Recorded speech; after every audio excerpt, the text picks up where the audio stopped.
চাঁপাইনবাবগঞ্জের শিবগঞ্জে স্বামীর নিষেধাজ্ঞা অমান্য করে দাড়িপাল্লা প্রতীকে ভোট দিয়ে ঘর ছাড়া হয়েছেন তারাফুল বেগম নামের এক নারী। এমনকি তাকে তালাক দিয়েছেন তার স্বামী। ১৩ই ফেব্রুয়ারি শুক্রবার শিবগঞ্জ পৌরসভা ৬ নম্বর ওয়ার্ডের শেখটোলা তর্তিপুর রোড এলাকায় এ ঘটনা ঘটে। সেদিন থেকে স্বামীর ঘর ছেড়ে এক আত্মীয়ের বাড়িতে অবস্থান করছেন তিনি।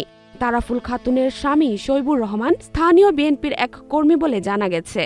তাদের সংসারে ২ মেয়ে ও এক ছেলে সন্তান রয়েছে। ১৫ই ফেব্রুয়ারি রোববার বিকেল পর্যন্ত আত্মীয়ের বাড়িতে ছিলেন তারাফুল বেগম। তারাফুল বেগম বলেন, অন্তত ৩১ বছর ধরে স্বামীর সংসার করে আসছি। আমাদের ২ মেয়ে ও এক ছেলে সন্তান রয়েছে। এবার নির্বাচনে দাড়িপাল্লায় ভোট দিয়েছি, এজন্য আমার স্বামী আমাকে বাড়ি থেকে বের করে দিয়েছেন, এমনকি মৌখিক তালাকও দিয়েছেন। এখন আমি আমার এক আত্মীয়ের বাড়িতে অবস্থান করছি। আপনার স্বামী যে আপনাকে ডিভোর্স দিল, তা আপনাদের সংসারটা কত বছরের? ৩১ বছরে। ৩১ বছরের সংসার। কিন্তু এই ৩১ বছরের সংসারে জীবনে আপনি কি এর আগেও দাঁড়িপাল্লায় ভোট দিয়েছেন?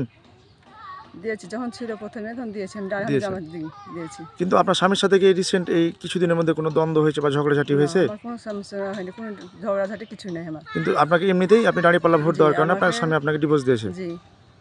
আর অন্য কোনো সমস্যা নাই? তারাফুলের স্বামী শৈবুর রহমান বলেন, আমার ভুল হয়ে গেছে। রাগের মাথায় বউকে মৌখিক তালাক দিয়ে দিয়েছি। আমি তাকে ফেরত আনতে চাই, কিন্তু আমার স্ত্রী আসতে চাচ্ছে না। আমি বিএনপির একজন কর্মী আর আমার স্ত্রী জামায়াতের সমর্থক। আমার স্ত্রীকে বাড়িতে আনার জন্য বিভিন্নভাবে চেষ্টা করে যাচ্ছি। আমি ধানের শীষ করি আর ভালোবাসি। আমি ধানের শীষ করি। আমার মনের অবস্থাটা একটু খারাপ ছিল।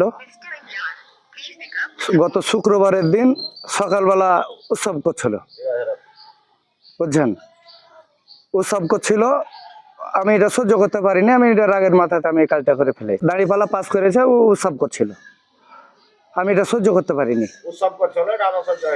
রাগের মাথা তো রাগ সহ্য করতে পারিনি, আমি এই কাজটা করে ফেলেছি, এই অন্যায়টা করে ফেলেছি। জাহারা জেবিন তন্নি, নাগরিক প্রতিদিন।